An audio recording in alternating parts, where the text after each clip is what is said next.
Anytus. Very likely not. Socrates. But did anyone, old or young, ever say in your hearing that Cleophantus, son of Themistocles, was a wise or good man, as his father was? Anytus. I have certainly never heard anyone say so. Socrates. And if virtue could have been taught, would his father Themistocles have sought to train him in these minor accomplishments, and allowed him who, as you must remember, was his own son, to be no better than his neighbors in those qualities in which he himself excelled? Anytus. Indeed, I think not. Socrates. Here was a teacher of virtue whom you admit to be among the best men of the past. Let us take another Aristides, the son of Lysimachus. Would you not acknowledge that he was a good man? Anytus. To be sure I should. Socrates. And did not he train his son Lysimachus better than any other Athenian in all that could be done for him by the help of masters? But what has been the result? Is he a bit better than any other mortal? He is an acquaintance of yours, and you see what he is like. There is Pericles, again, magnificent in his wisdom, and he, as you are aware, had 2 sons, Paralus and Xanthippus. Anytus. I know. Socrates. And you know, also, that he taught them to be unrivaled horsemen, and had them trained in music and gymnastics and all sorts of arts. In these respects they were on a level with the best, and had he no wish to make good men of them? Nay, he must have wished it. But virtue, as I suspect, could not be taught.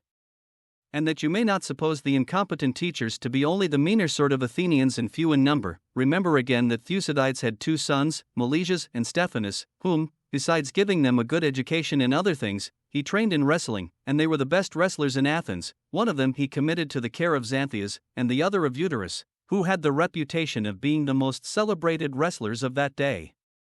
Do you remember them? Anytus. I have heard of them. Socrates.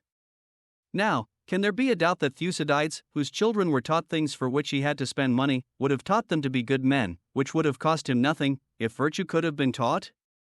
Will you reply that he was a mean man, and had not many friends among the Athenians and allies? Nay, but he was of a great family, and a man of influence at Athens and in all Hellas, and, if virtue could have been taught, he would have found out some Athenian or foreigner who would have made good men of his sons, if he could not himself spare the time from cares of state. Once more, I suspect, friend Anytus, that virtue is not a thing which can be taught? Anytus. Socrates, I think that you are too ready to speak evil of men, and, if you will take my advice, I would recommend you to be careful. Perhaps there is no city in which it is not easier to do men harm than to do them good, and this is certainly the case at Athens, as I believe that you know. Socrates. O Meno, think that Anytus is in a rage.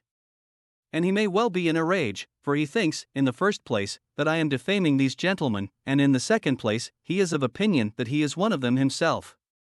But some day he will know what is the meaning of defamation, and if he ever does, he will forgive me. Meanwhile I will return to you, Meno, for I suppose that there are gentlemen in your region too? Meno.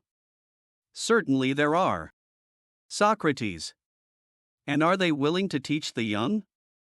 And do they profess to be teachers? And do they agree that virtue is taught? Meno. No indeed, Socrates, they are anything but agreed. You may hear them saying at one time that virtue can be taught, and then again the reverse. Socrates.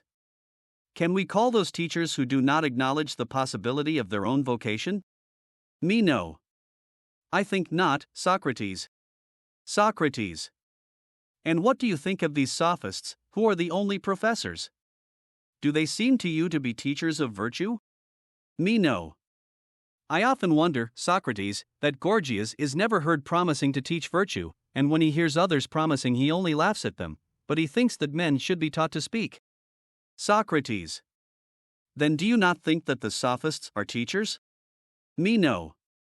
I cannot tell you, Socrates. Like the rest of the world, I am in doubt, and sometimes I think that they are teachers and sometimes not.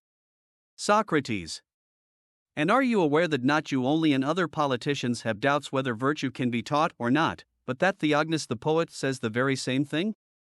Meno. Where does he say so? Socrates. In these elegiac verses. Eat and drink and sit with the mighty, and make yourself agreeable to them, for from the good you will learn what is good, but if you mix with the bad you will lose the intelligence which you already have. Do you observe that here he seems to imply that virtue can be taught? Meno. Clearly. Socrates. But in some other verses he shifts about and says, if understanding could be created and put into a man, then they, who were able to perform this feat, would have obtained great rewards. And again, never would a bad son have sprung from a good sire, for he would have heard the voice of instruction, but not by teaching will you ever make a bad man into a good one. And this, as you may remark, is a contradiction of the other. Meno. Clearly. Socrates. And is there anything else of which the professors are affirmed not only not to be teachers of others, but to be ignorant themselves, and bad at the knowledge of that which they are professing to teach? Or is there anything about which even the acknowledged gentlemen are sometimes saying that this thing can be taught, and sometimes the opposite? Can you say that they are teachers in any true sense whose ideas are in such confusion? Meno. I should say, certainly not. Socrates. But if neither the sophists nor the gentlemen are teachers, clearly there can be no other teachers? Meno. No. Socrates. And if there are no teachers, neither are there disciples? Meno. Agreed. Socrates. And we have admitted that a thing cannot be taught of which there are neither teachers nor disciples? Meno. We have. Socrates. And there are no teachers of virtue to be found anywhere? Meno. There are not. Socrates. And if there are no teachers, neither are there scholars? Meno. That, I think, is true. Socrates. Then virtue cannot be taught? Meno. Not if we are right in our view. But I cannot believe, Socrates, that there are no good men, and if there are, how did they come into existence? Socrates. I am afraid, Meno, that you and I are not good for much, and that Gorgias has been as poor an educator of you as Prodicus has been of me. Certainly we shall have to look to ourselves, and try to find someone who will help in some way or other to improve us. This I say, because I observe that in the previous discussion none of us remarked that right and good action is possible to man under other guidance than that of knowledge, episteme, and indeed if this be denied, there is no seeing how there can be any good men at all. Meno. How do you mean, Socrates? Socrates. I mean that good men are necessarily useful or profitable. Were we not right in admitting this? It must be so. Meno. Yes.